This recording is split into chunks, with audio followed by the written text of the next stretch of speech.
ஒரு வயல் இருந்துச்சு.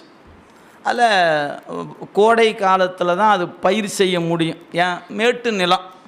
ஒவ்வொரு ஆண்டும் அதுக்கு விளைச்சல் வரும்போதெல்லாம் அதுக்கு ஒரு ஆளை போட்டிருந்தாங்க. அவனுக்கு பேர் தலையாரின்னு பேர். அவன் அப்பப்போ ஒரு போகம் வரும்போது கொண்டாந்து ஒரு 10 மூட்டை கொடுத்து போட்டு, சாமி எசமா இந்த போகம் இவ்வளோதாங்க விளைஞ்சுதுன்னு போனான். ஒரு வருஷம் என்ன ஆகி போச்சு, அவனுக்கு காய்ச்சல் வந்து உடம்பு சரியில்லாமல் படுத்துட்டான். என்ன பண்ணோம், வேறொரு ஆளை போட்டு அந்த அறுவடை நேரத்துக்கு அவனை அனுப்பிச்சுட்டோம்.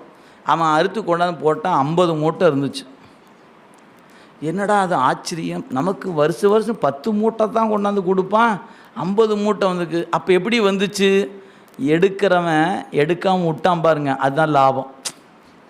40 மூட்டை எடுத்துக்கிட்டு 10 மூட்டை கொண்டாந்து எசமா இவ்வளோ தான் விளைஞ்சிச்சின்னு கொண்டாந்து வருஷம் போட்டுட்டு இருந்தான் அவன்.